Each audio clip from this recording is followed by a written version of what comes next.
நீங்க வேளாண் குடிமக்களுடைய உழைப்பை நாம பார்க்க வேண்டும். வெயில்ல யாருமே வெளியில போக மாட்டாங்க. ஆனா வேளாண் குடிமக்கள் மட்டும்தான் வெயிலே வேலை செய்வாங்க. கடின உழைப்ப அந்த வெயில்ல தான் அவங்க கொடுப்பாங்க. அதே சமயம் மழை வெள்ள காலங்கள்லயும் அவங்க வேலை செஞ்சுட்டு இருப்பாங்க. மழை வெள்ளத்துல கொஞ்சம் அதிகமா தண்ணி தேங்கிட்டா கூட அந்த நிலத்துல இருக்கிற அந்த பயிர் எல்லாம் அப்படியே முழுகிடும்.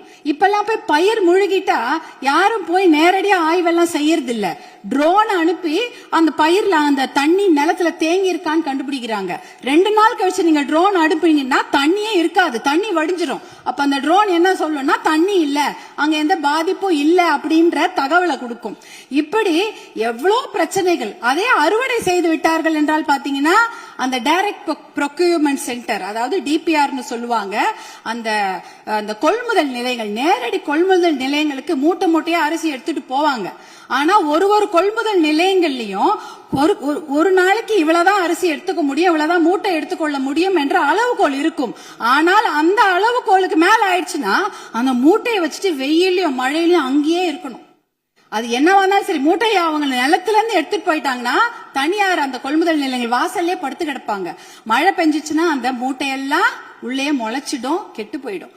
இப்படி எத்தனையோ சிரமங்களை மீறி தான் அவங்க நம்மளுடைய உணவு மேசைக்கு சாப்பாடை கொண்டு வராங்க. அதற்காக அவங்க வாங்குற கடன் பாத்தீங்கன்னா தனியார் வங்கிகள்ல வாங்குவாங்க, தேசிய வங்கிகள்ல வாங்குவாங்க, கூட்டுறவு கடன் வாங்குவாங்க, யாருக்கிட்ட வேணாலும் கடன் வாங்கி அந்த விவசாயத்தை செய்வாங்க. அப்படி இருக்கும்பொழுது அந்த வங்கி கடன்களை நாம தள்ளுபடி செய்ய வேண்டும். மகாராஷ்டிரால பாத்தீங்கன்னா எல்லா வங்கி கடன்களையும் தள்ளுபடி செய்திருக்கிறாங்க. நம்ம தமிழ்நாட்டுல நம்ம கூட்டுறவு கடன், அந்த கடனை வாங்கின கடனை முழுமையாக தள்ளுபடி செய்ய வேண்டும் என்பதுதான் எங்களுடைய வேண்டுகோள். அப்படி ஏன் தெரியுங்களா, தமிழ்நாட்டுடைய ஒரு 3 பேர்ல 2 பேர் விவசாயத்துக்கும் விவசாயத்தை சார்ந்த தொழில் செய்யறாங்க தமிழ்நாட்டுல. அப்படி இருக்கும்பொழுது வருஷத்துக்கு நீங்க 10,000 கோடி கடன் வாங்கினவங்க கூட சந்தோஷமா வெளிநாட்டுல வாழ்ந்துடுறாங்க கடனை கட்டாம. ஆனா 10,000 ரூபாய் கடன் வாங்கிட்டு அந்த கடனை யாரா வீட்டு வாசல்ல வந்து கேட்டாங்கன்னா அவமானம் தாங்காம பண்ணிக்கிறாங்க.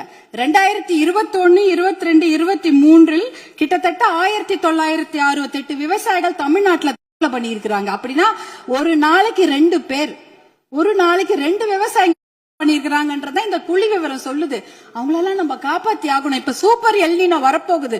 அந்த சூப்பர் எல்னினோனா கடுமையான வறட்சி, அதுக்கு நம்ம தயாரா இருக்கணும். இன்னும் எவ்வளவு கடன் வாங்குவாங்களோ அவங்க தெரியாது. நம்ம விவசாயிங்க எங்க இருக்காங்க தெரியுங்களா, 100 அடி ஆழத்தை பள்ளத்துல இருக்கிறாங்க. 100 அடி ஆழ பள்ளம் கடன் சுமையில. ஆனா நீங்க நம்மளுடைய தமிழக அரசாங்கம் இன்னைக்கு அவங்க 50 அடி ஆழ கயிறு தான் கொடுத்திருக்கீங்க. எப்படி வெளியில வருவாங்க?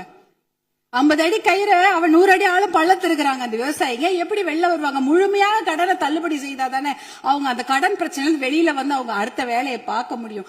அதனால நீங்க உங்களுடைய அதிகாரிகள், மாண்புமிகு பேரவைத் தலைவர்கள், உங்கள் வாயிலாக முதலமைச்சரை நாங்க கேட்டுக்கொள்வதுதான், உங்களுடைய அதிகாரிகள் சொல்லுவாங்க, ஐயோ நிதி சுமை, கடன் சுமை, கூடுதல் செலவினம் அப்படிலாம் சொல்லுவாங்க. ஆனா அதையெல்லாம் நீங்க அதையெல்லாம் ஒரு புறம் ஒதுக்கி வைத்து விட்டு அவர்களுக்கு முழு கடன் தள்ளுபடி செய்யணும். ஏற்கனவே 2000 கோடியா 6000 கோடியா உயர்த்திட்டீங்க. இன்னும் ஒரு 18,000 கோடியா அந்த கடன் தள்ளுபடி, கூட்டுறவு கடன்களை மட்டும் தள்ளுபடி செய்யுங்க. ஏன்னா ஏற்கனவே அவங்க 1 வருஷத்தை தான் தள்ளுபடி செய்திருக்கிறீங்க. அதற்கு முன்னால ஒரு 2 வருஷம் கடன் அவங்க வாங்கி வச்சிருக்கிறாங்க. அந்த கடனையும் முழுமையாக தள்ளுபடி செய்தீர்கள் என்றால் அவங்க கண்டிப்பாக எத்தனையோ கடுமையாக உழைக்க தயாராக இருக்கிறார்கள். அவங்களுக்கு அந்த ஒரு ரெஸ்பெக்டை நம்ம கொடுக்கணும், அவங்களுக்கு அந்த நிவாரணத்தை நாம் தர வேண்டும் என்று உங்களை எல்லாம் நாங்கள் அன்போடு கேட்டுக்கொள்கின்றேன்.